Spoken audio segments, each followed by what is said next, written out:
ગિરધરજી અને ગોકુળનાથજી હતા, બાલકૃષ્ણજી, બધાય કાકાજી પધાર્યા, કાકાજી પધાર્યા, અને શ્રીજી બાવાની પાસે ગયા. ઠાકોરજી પધરાવ્યા. તેરો હતો, ધર્મદાસને લાવ્યા કે ચલ શ્રીજી બાવાને ચરણ સ્પર્શ કર. જેવો ટેરો કર્યો, શ્રીજી બાવાએ કહ્યું, કાકાજી મેરે ધર્મ के लेके आयो, मुझको बड़ो आछो लाग्यो. काकाजी बहुत आनंद आयो. ગોકુળનાથજી ગિરધરજી રાજી થઈ ગયા. એ કે શ્રીજી બાવાને ધર્મદાસ વાલો આટલો. જેવા ચરણ સ્પર્શ કર્યા ત્યાં અંધતા આંખો બે આવી ગઈ. શ્રીજી બાવાના ચરણ સ્પર્શ કરે એને કઈ બાકી રહે? અને તેજ ને પ્રકાશ ને શ્રીજી બાવાનું મુખારવિંદ ને તિલક ને બાજુબંધ ને બેરખા ને પોંચી ને અણવટ ને વીછી ને લર ને તોરા ને પીળા વસ્ત્ર ને પીળા પીળા થાક ના માળાજી ને મુગટ ને શ્રીજી બા કે મને આંખો આપી. અને એટલા રાજી થયા ધર્મદાસ. હવે સાંજ પડી એટલે રાતના બાળકો ગુસાઈજીના પગ ચંપી કરે, ચરણ ચાપે. એટલે ગિરધરજી ને બાલકૃષ્ણજી ને ચરણ ચાપતા હતા. હવે આંખ આવી ગઈ ધર્મદાસ ને, એટલે આવીને કે મેં અંદર આ શકતા હું ક્યાં? આવી જા આવી જા. એટલે કે મેં ચરણ ચાપું તો ગુસાઈજી કે હાલે એક તું. તો ગિરધરજી ને ગોકુળનાથજી કે આમાં ભાગ નહીં પડાવવાનો, આજે આ ચરણ સેવા છે એમાં ભાગ નહીં પડાવવાનો એમ કે. પછી ગુસાઈજીએ કીધું આજનો દી કરવા દે ને. જો આજનો દી કરવા દે એની વિશિષ્ટતા, એ વચનનું હવે હું તમને આનું રહસ્ય ખોલીશ. ચરણ સેવા કરી કોની? ગુસાઈજીની. હવે સવાર પડી, ચરણ સેવા ક્યારે? બધાય સુઈ ગયા. ધર્મદાસે આખી રાત ગુસાઈજીની ચરણ સેવા કરી અને સવારે ધર્મદાસ લીલામ પહોંચી ગયા. સમજાયું બધાયને? હવે મોરલ ઓફ ધ સ્ટોરી સાંભળજો બધાય. હવે બધાય એનું જે વિધિ કરવાની હતી એ થઈ ગઈ. ગુસાઈજી સાંજે આપણે કીર્તન આવે છે, માર્ગ રીત દિખાઈ પ્રગટ વે, માર્ગ રીત દિખાઈ. પછી એમાં છેલ્લે એક કડી આવે, ભોજન કરી ક્ષણિક વિશ્રામ લે, નિજ મંડળી બોલા. આજે કેટલા બધા છે અહીંયા વૈષ્ણવ ગોપાલધામના. કેમ આપણે આટલા જ આવ્યા? જગ્યા પ્રમાણે જ થાય, પણ જેનો અધિકાર હતો સાંભળવાનો એ બધા આવ્યા. તો ગુસાઈજી સત્સંગ કરતા હતા તો આની સરાહના કરે. કોની? ધર્મદાસે. તો ગિરધરજી ને ગોકુળનાથજી કે કાકાજી એને લઈ આવ્યા, એને આંખો આપી અને એનું બધું આટલું કર્યું. તો એ કાકાજીની આંખમાં ધર્મદાસને યાદ કરતા કરતા આંખમાં પાણી આવી જાય છે. તો સત્સંગને વિરામ આપ્યો ને જેવા અંદર પધાર્યા અને ભોજન કરીને પાછા ચરણ ચાંપતા હતા ત્યારે ગિરધરજીએ કહ્યું, કાકાજી ધર્મદાસને હવે કેમ આટલા બધા યાદ કરો છો? કેમ આપના આંખમાં પાણી? ત્યારે ગુસાઈજીએ જવાબ આપ્યો, બધા જ સાંભળ્યો. ગુસાઈજીએ કહ્યું, લાલન, આ ધર્મદાસ કોણ હતા તને ખબર છે? ધર્મદાસ સારસ્વત કલ્પમાં કંસનો ખવાસ હતો. અંગતમાં અંગત. કંસનો ખવાસ, અંગતમાં અંગત. હવે કે આની પરાકાષ્ઠા સાંભળ. જ્યારે દેવકીજીને 7 બાળકો આવ્યા, પુત્ર, અને સૌથી પહેલા સમાચાર કોણ આપે? ધર્મદાસ.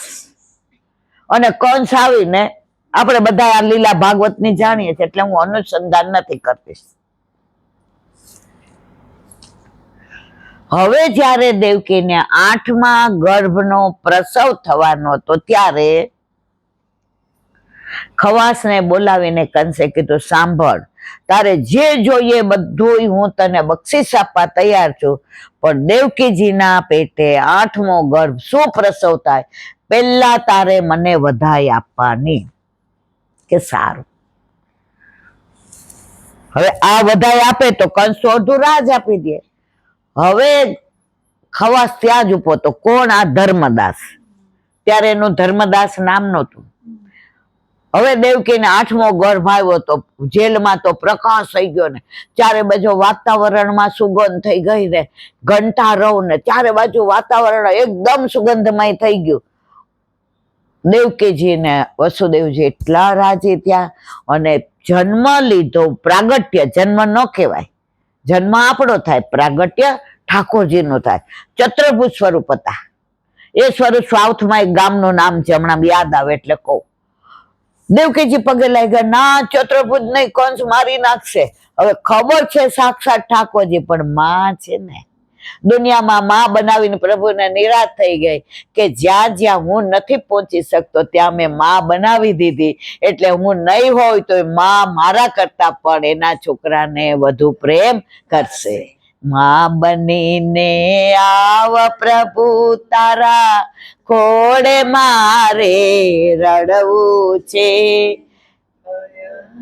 થયા એકઠા ખૂબ આંસુ તારી પાસે રડવું. માં એટલે માં. હવે સાંભળો, તો એ ખવાસને ખબર પડી કે દેવકીને 8મો ગર્ભ પુત્ર થયો છે. કંસને ખબર પડી, દોડતા આવીને પૂછ્યું, બોલ દેવકીને શું આવ્યું? બધાએ કીધું પુત્રી. આને ખબર હતી કે પુત્ર થયો છે. 8મો ગર્ભ જે કંસને મારવા માટે આ આકાશવાણી ખોટી ના પડે છતાં પણ ભગવાન માટે એક વાક્ય ખોટું બોલ્યો. કોણા? કે દેવકીને પુત્રી થઈ છે, પુત્ર થયો નથી. તો પ્રભુએ વિચાર કર્યો કે મારા માટે 8 વાર તું સાચું બોલ્યો, 8મી વાર ખોટું બોલ્યો, તો 8 વર્ષનો થયો ત્યાં સુધીના બધા જ દોષો, કારણ કે અંધ બની ગયો તો કંસ માટે, એટલે ધર્મદાસને કેવા બનાવ્યા? અંધ. એમાં બધા એના દોષ નિવૃત્ત કરી દીધા અને પછી શ્રીજી બાવા પાસે લઈ આવ્યા, જે આપણા ઠાકોરજી, જે નાથદ્વારામાં બિરાજે છે અને સારસ્વત કટના ઠાકોરજીમાં કોઈ ભેદ નથી. એ જ છે. આ કોઈ કોતરેલું સ્વરૂપ નથી, કોઈ બનાવેલું નથી, કોઈ મૂર્તિ નથી, સાક્ષાત પુષ્ટિ પુરુષોત્તમ છે.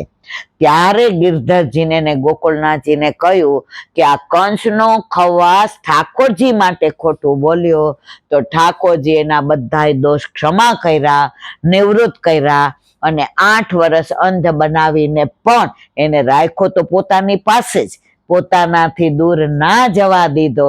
ઠાકોરજી માટે એક વાક્ય ખોટું બોલવાથી જો આટલું બધું મળતું હોય તો આપણા ઘરે આપણા માથે ઠાકોરજી બિરાજે છે, પછી આપણે આપણી ચિંતા કરવાની જરૂર નથી. થોડી વાર કરવો છે જી? 1 મિનિટ નથી. વલ્લભાતી ભાગવત ભગવાન કી જય. પૂજ્ય જીજીના યુગલ ચરણારવિંદમાં દંડવત પ્રણામ. અત્યારે આપણે ઠાકોરજીની બાળ લીલા, મૃતિકા ભક્ષણ અને દ્રોણ ધારણનું ચરિત્ર જોઈ રહ્યા છીએ.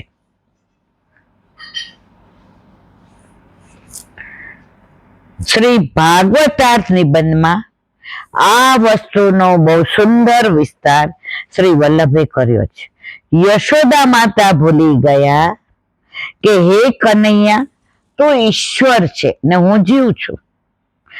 ઓલા મોઢામાં માટી ખાધી હતી, બ્રહ્માંડ ઘાટ જોયું છે ને બધાએ, તો ઠાકોરજી બધાએ કીધું, દાવ ભૈયાએ, મધુમંગલ, શ્રીદામા, તોક્ષક, કે આને ખાધી છે, અમે જોયું છે, આ ખોટાડો છે 1 નંબરનો. ઠાકોરજીને વ્રજમાં ઘી કરતા ગાળ વધુ મીઠી લાગે. તમે જુઓ, આપણે રસિયા હોય ને ત્યારે કેટલી ગાળો દઈએ, હરિકારો રી હરિકારો, 2 બાપ વાળો રે, કેટલી દઈએ. પ્રભુ કે છે કે મારા વ્રજવાસી સિવાય આવી મીઠી ગાળો મને કોઈ આપે નહીં. અને આપણે ઘણી વાર મારી યારે જ આવું થાય છે. આજે જ મેં હમણાં સાંભળ્યું કે આપણે બધાને કઈ થાય ને તેમ મારી સાથે જ આવું થાય છે. તો એક વ્યક્તિ હતો, એ ગુલાબના છોડ લઈ આવ્યો. ઓલાને પૂછ્યું કે સુગંધીદાર કે હા, કે લાલ છે કે હા. અને પાંદડીઓ કોમળ થશે ને કે હા, તો લઈને આવી અને એને તો 2-3 ઓલા ડોલ નાખી પાણીની, ખાતર રાખ્યું અને 2 કલાક બેઠો. એ કે ગુલાબના ફૂલ કા આવતા નથી 2 કલાકમાં? એટલે પાછો ગયો ઓલા પાસે, માળી પાસે. એ કે 2 કલાક થઈ ગયા, કા ગુલાબના ફૂલ નો આવ્યા? ત્યારે માળીએ કે ધીરે રે મનવા, ધીરે રે મનવા. આખું સુભાષિત છે કે આ તમે ગમે એટલું પાણી નાખો, ગમે એટલું ખાતર, જ્યારે એનો સમય આવે ત્યારે જ એમાં ફૂલ આવે. તો આપણા જીવનમાં પણ આપણે જ્યારે આપણે માગમાં કરીએ, આ ટેન્ડર જોજો ને પ્રભુ, આ છોકરીને માગવા આવ્યું જ બધા બહુ વખાણ કરે છે, મારું નક્કી. પણ પ્રભુ કે છે કે તારે લાયક હશે, તારા હિતમાં હશે ત્યારે જ હું આપીશ, એ પેલા નહીં આપું.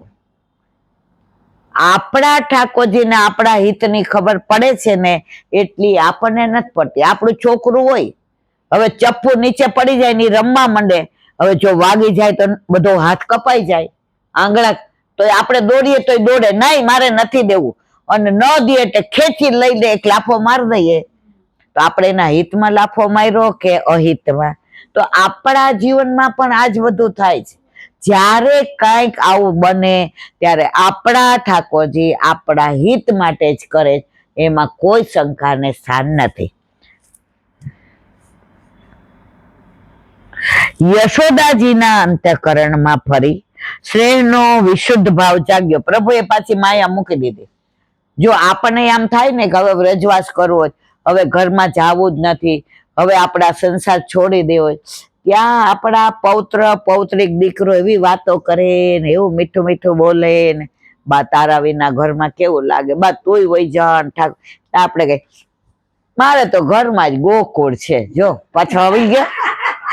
આપણે તૈયાર એટલા બધા, ગોકુળ વાસું નક્કી કર્યું, ત્યાં ધર્મશાળામાં રૂમ રાખી, ગાડીનો નક્કી કર્યું કે હવે મારે 2 મહિના રહેવું છે. એટલે છોકરા અંદર કે બા તો હાંચે જાય એવું લાગે છે, ફસાવો બાને, અને બા ફસાય. મારો આરાધ્ય ને નો ગમે, મારો વિના તું વહી જાશો ગમશે ને? આપણે લીલામાં જાશું ત્યારે આરાધ્ય ભેગો નહીં આવે, સગું નહીં આવે, આકાશ તૃપ્તિ કોઈ આવશે? ખબર છે છતાંય આપણને માયા છૂટતી નથી. અત્યારે અહીં બેઠા છીએ, કેવી સરસ વાતો કરું, હમણાં આવીને કોક મારો ચેન ખેંચીને જાય તો સત્સંગ અધૂરો મૂકીને દોડું કે નહીં પાછળ? આ માયા, આ માયા જ્યાં સુધી નથી છૂટતી ને ત્યાં સુધી ઠાકોરજી કે છે તારા ને મારા વચ્ચેનું અંતર રહેશે. એકવાર એમ મનમાં થઈ ગયું કે બસ ઘણા મારા ઘર આવે ને બધી સરસ વાતો કરીને છેલ્લે લૌકિક કરે, હવે ઇલાબેન મને કોઈ ગણતો જ નથી. મેં સારું ના ગણે તો પાર આવી ગયો. બધાની અપેક્ષા એવી હોય, અને ઉંમર થાય એટલે નો જ ગણે. એની વહુને ગણે, છોકરાને ગણે કે આપણને ગણે, કેટલાક ને ગણે, એના કરતા નો ગણે સારું. મારે તો ઘણી વાર એવું થાય, મારે આ કાને 20% ઓછું થઈ ગયું, તો ઘણી વાર અમે નાસ્તો કરતા હોય ને તો ધીમે બોલે ને તો એટલે પછી 2 જણા એમ કે નહીં મમ્મી, હું કહું હા, એટલે તૃપ્તિ કે મમ્મી હું સાંભળું? મેં કીધું તો કઈ સાંભળવું ને, સાંભળીએ તો બધી ચિંતા થાય ને. પણ આપણને છે ને માયા છૂટતી નથી. ગમે એવું હોય, આરાધ્ય મોઢું આવે એટલે આપણે તરત પૂછીએ તૃપ્તિ 8:30 થયા, હજી બાસ્કેટબોલ માંથી બેન તારું કર ને, આ કરતા કરતા પૂછીએ શું કામ? હજી માયામાં વળોટાયા છીએ. પણ સત્સંગનો એટલો ફેર તો પડે જ છે કે ધીમે ધીમે ધીમે ધીમે માયા ઓછી થાય છે. આરાધ્ય આવ્યો ત્યારે જે એટેચમેન્ટ હતું ને એ અત્યારે આપણને ખબર છે મારા પ્રભુ મારા હિતનું કરશે, એટલે હવે આપણી માયા ધીમે ધીમે ઓછી થાય. અને સૌથી સારું એક આપણને ગણે નહીં, ગણે એટલે પાછા ઊંચા થાય. મારા દીકરા મને પૂછ્યા વિના કાંઈ ન કરે, અને પછી મોટો નિર્ણય પૂછ્યા વિના લે ત્યારે આપણું મોઢું જોવા જેવું હોય, ત્યારે પાછા નક્કી કરીએ હવે ગોકુળવાસ કરવો છે. પણ એ નિત્ય નથી રહેતું. કેમ? કોઈ હટ કરે એટલે ગોકુળ જવું છે, અને પ્રેમ કરે એટલે પાછું સંસારમાં રહેવું. તો ઠાકોરજી કે છે નક્કી કરી લે કે તારે શું કરવું છે. તો અહીંયા યશોદામાં ઉપર પાછી માયા ફેરવી દીધી. તો યશોદામાં સમજી ગયા એ આ તો મારો લાલો છે, આ તો મારો કાનો છે, આ તો મારો કનવા છે. પાછા માયામાં આવી ગયા. ગોવિંદજીને ગોદમાં લઈ લીધા. હસીને કહે છે અરે આ તો મારો લાલો જ છે. એનામાં જરૂર કોઈ દેવનો આવેશ આવી ગયો. જુઓ ઘણા માતાજી આવી જાય ને. હમણાં ઓલા કોણ આવ્યો તો તું હતી એક બેન ને માતાજી આવે, લાલ લાલ ચુંદડી ને હાથમાં આટલી બધી લાલ લાલ બંગડી ને આટલો મોટો ચાંદલો ને અહીંયા સુધી શેથી ભરેલી ને. એટલે એના વર પ્યોર પુષ્ટિ માર્ગીય અને એ બેને બ્રહ્મ સંબંધી. એને એવો દુસંગ લાગી ગયો કે મને માતાજી આવે છે. તો હવે આ ભાઈએ નક્કી કર્યું કે એ માતાજીનું જે કરવું એ કર. પછી બધા એને ઓલા દાણા ને અમારા ઘરે ઓલા ભાઈ આવ્યા એ શૈલા બેન અમારે 2 માળ છે. એની જ્ઞાતિ કઈ ન કહેવાય, આપણે બધા વૈષ્ણવ કહેવાય. તો ઈ કે આને પગની તકલીફ તો આ ભલે માતાજી નીચે કરે. રવિવારે મંગળવારે તો બધા જોવડાવા આવે. ઓલું શું કરે દાણા ફાણા રામ જણા. હું તો થોડી ગભરાઈ ગઈ. મેં કીધું મારા ઘરે શું કામ આવ્યો, આપણે બીક લાગે એવી. એની આંખો આવી મોટી મોટી ને આમ તમે જો તો આપણને તો એ ભાઈ બિચારા બહુ આમ ભાવિક. એટલે તો મને કે મારે 2 માળ છે અને કરોડોપતિ મર્સિડીઝ લઈને આવ્યા હતા અમે ઉપર. તો મારે ઠાકોરજી પુષ્ટ કરાવવા છે. એટલે ઓલા બેન હામું મેં તો જોયું. એને જે કરાવો એ કરો, આપણે માતા એટલે માતા. મેં કીધું ધીમે બોલો, ધીમો. બાજુવાળાને એમ થાય કે આઈલા બેન આ કોઈ ઝઘડવા આવ્યો. મારો અવાજ જ આ માતાજીનો પ્રભાવ. એ બાપા હું તો મૂંઝાઈ ગઈ. પછી ઓલા ભાઈ કે તું એક કામ કર, તું તાર માતાજીનું નામ લે, રવિવાર છે ને ગાડીમાં બેસ, હું ઈલાબેન હારે વાત કરીને આવું. ના ના, મારા માતાજીનો પ્રભાવ એમને ખબર પડે ને. મેં તાર જેટલા પ્રભાવ નાખવા હોય એટલા નાખ. પછી તો મેં કીધું સારું ચલો પાણી દીધું. પછી ખીર આપી. ખીર હતી કે બાસુંદી કઈક હતું ને, તો ખીર આપી. મને કે શેનો પ્રસાદ છે? મેં કીધું કાનુડાનો પ્રસાદ. તો બધાને લેવાય. મેં ચલો આપણો એક દાવ તો આવી ગયો. અહીંયા બધા માને ને કોઈનું ન હોય. જે બધાને માને ને કોઈ નહીં ન માનતા હોય. એટલે મને કે સારું તો લાવો, જો ભગવાનને ધરાય હોય ને સ્વાદ તો છો. મેં કીધું હા બરાબર છે. પછી ઓલા ભાઈએ કીધું કે જો શાંતા સાંભળી લે, મારે ઠાકોરજી પુષ્ટ કરાવવાના છે, તારે નીચે જે કરવું હોય કરવાનું. એટલે કે સારું. પછી મેં કીધું આ એટલે ઓલા બેન કે દર્શન કરવા જવાય ને બેન? મારું નામ એને યાદ નહીં. બેન દર્શન કરવા તો ઉપર જવાય ને? એટલે ઓલા ભાઈ કે ના ના જવાય. એ એટલા ફોર્મ હતા એ ભાઈ અર્જણભાઈ ને અર્જણભાઈ એટલા ફોર્મ હતા. એ કે ના દર્શન તું માતામાં માને, તને ઓલું માતા. એ કે બેન એના વાળ ખુલ્લા થઈ જાય ને એ કે આમ આમ. મેં કીધું તમે બોલો ને મને બીક લાગે, મને આવું બધું નહીં ગમતું. આપણે આવું બધું અમે જોયું જ ને. અમે તો ગર્ભમાંથી આ જ સંસ્કાર કે અમે પ્યોર વૈષ્ણવ એમ. હવે પ્રભુ કેવા કૃપાળુ તમે જુઓ. એટલે કે મારે હું ઉપર બધું કરીશ. એટલે મેં કીધું ભાઈ તો તમે દૂધ મિશ્રી ધરજો, કારણ કે નીચે રસોઈ બનાવે, પછી આ બધું લાડુડી બનાવે કે પેડા બનાવે, તો એ ઠાકોરજી નાના હાથનો તો પછી મને આ માથે ઉઠ્યું હતું ને કાઢીને કે અરે આ કંઠી છે કંઠી. મેં બ્રહ્મ સંબંધ મીધું એ પછી આપણે રાજા થઈ ગયા. મેં કીધું બ્રહ્મ સંબંધ એટલે શું? મને કે બસ એ મંત્ર બોલે ને આપણે તુલસીજી. મેં કીધું ના, તમારા લગ્ન ઠાકોરજી સાથે થયા તો હવે તમે તમારા આ અલૌકિક વરને મૂકીને બીજા રે જાઓ તો એને લગ્ન કહેવાય? મને કે પણ આ મને કેમ આવું માતાજી આવે છે? મેં કીધું કોને કીધું તમને માતાજી આવે છે? તમે મનથી ધૂણો છો. મેં કીધું અમારે કૃષ્ણ કોઈને આવે છે? આટલા જ ઘરે ઠાકોરજી છે, કોઈને કૃષ્ણ આવે છે? અમારા ઘરે કૃષ્ણ આવે ને જાય નહીં બેના. એકવાર આવી જાય ને એ પાછા જાય જ નહીં, અમને લઈને જાય. એ કે આમ તો સાચું કહું ઈલા બેન, આ સત્સંગ છે ને તમારો ટીવીમાં જોવે છે. તો એ કે હું એની આગળ વટ મારું પણ હું છાની મને જોઉં છું. એ કે મને કૃષ્ણ ગમે છે. કે તો મેં તો તમે આવું બધું કેમ કરો છો માતાજીનું ને આવું કંકુનું ને? પછી એને બિચારાએ બહુ સાચું કીધું.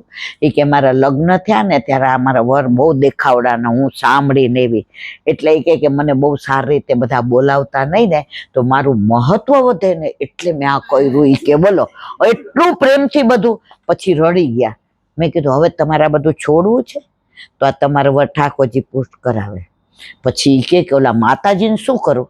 મેં જે માનતા હોય એને દઈ દેવાનું. એ એટલું કૃપા થઈ પ્રસાદનો કેવો, અને આ સત્સંગ એને બધું પધરાવી દીધું સાબરમતીમાં, અને અત્યારે એના ઘરે સખડી ધરે છે. પોરબંદર ના હતા કે પોરબંદર ના કે ક્યાંક ગામનું ના, 12 ગામથી આવ્યા હતા. એટલે વલ્લભ ક્યારે કોના ઉપર કેવી કૃપા કરે છે ને ખબર. પણ જેનો જીવ હોય ને, વલ્લભ એકવાર બ્રહ્મ સંબંધી છે એને છોડતા. ઓલા ગુલાબદાસ હતા, બધાય વાર્તા સાંભળી છે. ગુલાબ ખાન થઈ ગયા તોય છોડ્યા. તો આ બેન ના આવું માતાજી નાટક કર્યું તોય છોડ્યા. જો પાછા લઈ લીધા ને, એટલે હું તો એવું માનું છું પ્રભુ એકવાર આપણો હાથ પકડે છે ને પછી ક્યારેય છોડતા નથી. ગોવિંદજીને ગોદમાં લઈ લીધા, હસીને કહે છે આ તો મારો લાલો છે, એનામાં જરૂર કોઈ દેવ આવી ગયા છે એટલે જ આવું કરતો હતો. જો ઠાકોરજી કહે છે તમે આવું યાદ રાખશો તો બસ ઓલું ભૂલી જાવ કે મેં તમને બ્રહ્માંડના દર્શન કરાવ્યા હતા. આપણને ઘણી વાર એવું થતું હોય ઠાકોરજી આપણા એવું કામ કરી દે તો આપણે ત્યારે શું કહીએ, એ તો હું હતી ને એટલે પતી ગયું, તું હતી એટલે નથી પત્યું. બેન આ ઠાકોરજી તારા ઘરે બિરાજે છે ને એનો પ્રભાવ છે. આપણને પ્રશ્ન થશે કે તો પછી યશોદાજીને મહાત્મા જ્ઞાન બતાવવાની જરૂર શી પડી?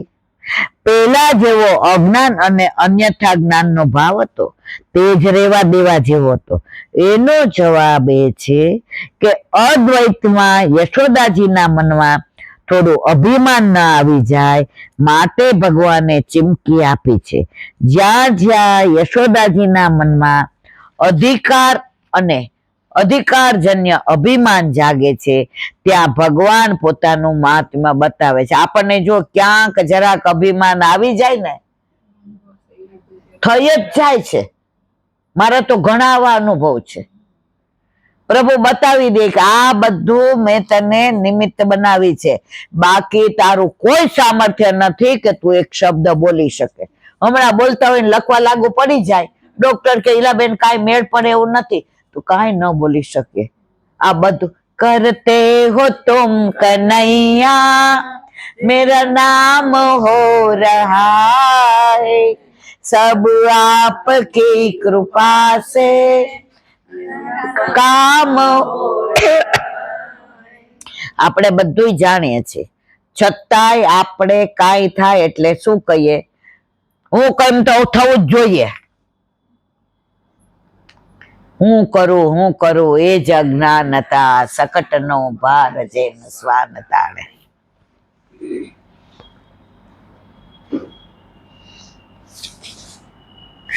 પ્રેમ સારો છે, પરંતુ પ્રેમમાં જ્યારે અધિકાર અને અભિમાન આવે ત્યારે બાધક બને છે. આ મારું છે તેથી હું કહું તેમ થાય. આપણે ઘરમાં નહીં કહેતા આ ઘર મારું છે એટલે હું કહું એમ થવું જોઈએ. જ્યાં મારું આવ્યું ત્યાં અધિકાર થઈ ગયો. પ્રભુ કે તારું નથી, આ તને બનાવી છે તો મેં તો તારા ઉપર અધિકાર ન કર્યો કે મેં તને બનાવી છે તું બીજે કેમ રખડે, કેમ બીજે ભાટકે છે. 3 સૃષ્ટિ બનાવીને, પ્રવાહી, મર્યાદા અને પુષ્ટિ. પ્રવાહી એટલે શું, વચ્ચે આમ બોયલા ને તરત બની ગઈ, બધે રખડે, માતા ને મહાદેવ ને કૃષ્ણ ને બધે. પ્રભુ કે આપણા કામની નથી. પછી મર્યાદા, એ વેદના સિદ્ધાંતો પ્રમાણે જ જીવે. આ દિવસે યજ્ઞ કરો, આ દિવસે વ્રત કરું, આ દિવસે તપ કરું, આ દિવસે આ કરું. પ્રભુ કે આ કામના નહીં. પછી ઠાકોરજી આપણને પોતાના શ્રીઅંગમાંથી પ્રગટ કર્યા કે આ સૃષ્ટિ મારા કામની. જો આપણે છોકરા ન થતા હોય ને તો દેરાણી જેઠાણી એમ કે અમારે એ તમારા જ છે ને. પછી માંદા પડીએ ને એની માય માંદી હોય તો એ દેરાણી નું કરે કે આપણું કરે? બરાબર. પાડોશી એમ કે ચિંતા ન કરવી, અમારે તમારા જ છે ને. આપણે ક્યાંક જવું હોય ને કઈ સ્કૂટર લઈને હાલ તો એની માં ભેગો જાય કે આપણી ભેગો? પણ આપણો દીકરો ભલે ગમે એવો હોય, આપણે માંદા હોય ને બીપી મપાવા જવું હોય અને એ ઓફિસ જતો હોય ને આપણે કઈ ભાઈ આજે બહુ બીપી વધી ગયું, તો એ ઓફિસ જશે કે આપણને બીપી મપાવા લઈ જશે? તો એમ આપણા ઠાકોરજીને આપણા ઉપર વિશ્વાસ છે કે મારા શ્રીઅંગમાંથી પ્રગટ કર્યા છે એટલે મારી સેવા કરશે કરશે ને કરશે જ. અને આપણે જ્યારે કહીએ કે તમે પુષ્ટ કરાવો ને એમ કે હજી વાર છે, સમજી ગયા? આગળ ન કહેવાય. આ મારું છે તેથી હું કહું તેમ થાય. આવી ભાવના 99% પ્રેમમાં થાય છે. પ્રેમાસ્પદ પ્રેમનો સ્વીકાર કરે ત્યારે અભિમાન આવે છે. એના સ્વીકાર પછી એના ઉપર સત્તા ચલાવવાની વૃત્તિ થાય છે, ત્યાં અભિમાન આવે છે. નિશ્ચલ, નિસ્વાર્થ અને વ્યાપક પ્રેમને ખંડિત બનાવનાર અધિકાર અભિમાન છે. ગમે એટલો પ્રેમ હોય, અભિમાન આવે, અધિકાર જમાવી, એટલે ઘરમાં હોય કે બહાર હોય, કુટુંબ હોય કે દેશ હોય, સમાજ હોય કે આજુબાજુ હોય, આપણે માથાકૂટ થાય થાય ને. ઓલા નાના હતા ને ત્યારે એક આવતું હતું કે સાસુ ને વહુ ભેગા રહેતા હતા. પેલા જુદા રહેવાની ખબર જ નહોતી પડતી આપણા જમાનામાં. પેલા બધું ભેગું જ. આ જુદું રહેવાનું નહીં તો આ પછી હવેની પેઢીમાં આપણને ખબર પડી. અમે તો હાથ દરિયા જેઠ્યા હતા. અમારે તો કેટલું મોટું મકાન હતું કે ભાઈ બધા ભેગા રહેવાય ને. હવે ખબર પડી કે જુદું થવાય. તો ઓલા સાસુ ગયા તા મંદિરે અને બાજુવાળા મેળવણ લેવા આવ્યા. એટલે વહુએ કીધું મેળવણ નથી. તો સાસુ કે અરે કેમ આવ્યા તા? ઈ કે મેળવણ લેવા આવી પણ તમારું વહુ કે નથી. અરે એ છે ને ના પાડે, હાલો અંદર. પછી કે બા પણ નથી મેળવણ. હા હું કઉ છું મેળવણ નથી. આ હું આવ્યું ને, હું છે ત્યાં હરી નહીં અને હરી છે ત્યાં હું નહીં. જે પ્રેમમાં અધિકાર ભોગવવો પડે, જે પ્રેમમાં અધિકારની ભાવનાને લઈને ફૂફાડા મારવા પડે, તેમાં પ્રેમ નથી. જે દિવસે માતા એમ કહે કે તું મારો દીકરો છે માટે તારે મારું કહ્યું માનવું પડશે, એ દિવસે માતાએ સમજી લેવાનું કે એણે મોટી ભૂલ કરી. પ્રેમમાં માગવાનું ના હોય. હું માગું ને તું આપે ને એમાં તારી ખુદાઈ નથી. માગ્યા આપણે તો માગીએ ને આપે એ તો, પણ માગ્યા વિના આપે ને એ જ પ્રભુ, પુષ્ટિ પ્રભુ માગ્યા વિના જ આપે છે. આપણા ઘરે આપણા માથે વિરાજતો આપણો ઠાકોરજી આપણા ઘરની એક એક શબ્દોથી વાકેફ છે કે આને શું જોઈએ, આને શું દેવું પડે. પણ આપણે બધા તોય માગવાનું છોડતા નથી. તું રોજ માગવા આવે છે એના કરતા મળવા આવ ને. તું રોજ માગવા આવે છે એના કરતા મળવા આવ ને. તું મળવા આવીશ ને તો તારે માગવાની જરૂર પડશે નહીં. તું મળવા આવીશ તો તારે માગવાની જરૂર પડશે નહીં. ભગવાન પણ વિચાર કરે છે, યશોદા મેં તમને માં બનાવ્યા છે અને જગતમાં મોટા બનાવ્યા છે. હું તમારામાં તન્મય થઈ ગયો છું, પરંતુ તમે મને કબજામાં રાખવાનો પ્રયત્ન કર્યો અને એવો વિચાર કર્યો કે કૃષ્ણ ફક્ત મારો જ છે, બીજા કોઈ નહીં. ત્યાં મારો વિરોધ છે. સાચો પ્રેમ માણસને હંમેશા વ્યાપક બનાવે છે, તે ફરી તેને સંકુચિત બનાવતો નથી. જો કૃષ્ણ બધાયનો છે. કોઈ એને પતિ તરીકે, કોઈ પ્રેમી તરીકે, કોઈ દીકરા તરીકે, કોઈ મિત્ર તરીકે. આજે રક્ષાબંધન આવે તો ઘણા ભાઈ ન હોય તો ઠાકોરજી રાખડી બાંધીને રાજી થાય મારા ભાઈ કૃષ્ણ. ત્વમેવ માતા ચ પિતા ત્વમેવ ત્વમેવ બંધુશ્ચ સખા ત્વમેવ ત્વમેવ વિદ્યા ત્વમેવ ત્વમેવ સર્વં મમ દેવ દેવ. કાયેન વાચા મનસેન્દ્રિયેવા બુદ્ધ્યાત્મના વા પ્રકૃતિ સ્વભાવ કરોમિ યદ્યત સકલં પરસ્મૈ નારાયણાય પ્રીતિ સમર્પય. બધા સંબંધો પ્રભુ સાથે જોડીએ તો ક્યારેય દુઃખ લાગે નહીં. બસ મારું મારું કરીએ છીએ એટલે મરીએ, પ્રભુને તારું તારું કરીએ તો તરીએ. નક્કી આપણે કરવાનું છે. જ્યારે જ્યારે ગોપીજનો પણ ભગવાન ઉપર અધિકાર ભોગવવા ગયા છે, ત્યારે ત્યારે ભગવાને એમને તમાચો માર્યો. જ્યારે તેમણે એવું કહ્યું તું મારા ઘરે આવજે, પેલીને ઘરે જતો નહીં હો, ત્યારે ભગવાન એક ગોપી પાસેથી છટકી ગયા. પ્રેમનું આવું સુંદર અને વિશુદ્ધ સ્વરૂપ જે અહીં દસમ સ્કંધમાં જોવા મળે તે દુનિયામાં બીજે ક્યાંય જોવા મળતું નથી. ભગવાન પોતાના ભક્તના પ્રેમમાં ખામી કે અશુદ્ધિ જુએ છે ત્યારે તેને શુદ્ધ બનાવે છે. આવા દિવ્ય પ્રેમનો અનુભવ ભગવાને યશોદાજી અને ગોપીજનોના ચરિત્રમાં બતાવ્યો. બોલો વલ્લભા શ્રીમદ. અને મારા ગુરુદેવને દંડવત પ્રણામ કરું છું. चंद्र सरोवर पे सुरासी के द्वार पे मेरा सुरभि कुंड पे परमानंदासी के द्वार पे मेरा दंडवत प्रणाम। जमुनावतार दादा जयरे बोलो। कुंड पे कुंभलदासी के द्वार पे मेरा दंडवत प्रणाम। बिरछू कुंड पे कृष्णदासी के द्वार पे मेरा दंडवत प्रणाम। कदम खंडी पे गोविंद स्वामी के द्वार पे मेरा दंडवत प्रणाम। अप्सरा कुंड पे चित्त स्वामी के द्वार पे मेरा दंडवत प्रणाम। मानसी गंगा पे नंददास जी के द्वार पे मेरा दंडवत प्रणाम। रुद्र कुंड पे चित्रकूट दास जी के द्वार पे मेरा दंडवत प्रणाम। व्रज विलास व्रतनी गोपिकाओं ने मारा दंडवत प्रणाम। हे वल्लभ, સવારથી અત્યાર સુધી સેવા સ્મરણ સત્સંગ જે પણ તે કરાવ્યું તે તારા ચરણારવિંદમાં સમર્પણ કરું છું. ભૂલ અપરાધ થઈ હોય તો ક્ષમા કરશો. બોલો વલ્લભાધીશ કી દ્રઢાઈ કે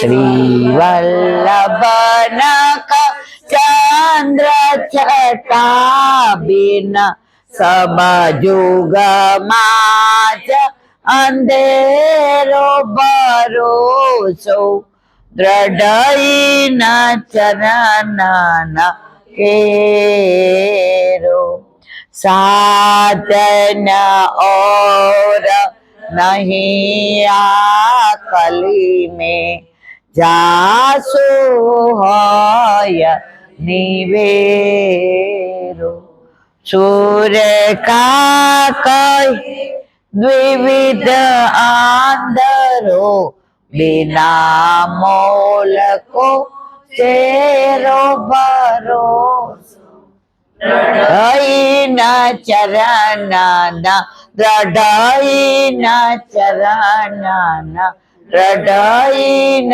चरण के. આજનો આ સત્સંગ મારા ચરણારવિંદમાં સમર્પણ કરું છું. બોલ અપરાધ થઈ હોય તો ક્ષમા કરશો. આ મારા વલ્લભની વાણી અને ભૂલો એ મારી. બોલો વલ્લભા. ગૌ માતા કી ગૌ માતા કી જય. ગૌ માતા કી જય. બધાય વૈષ્ણવને જાજા કરીને જય શ્રી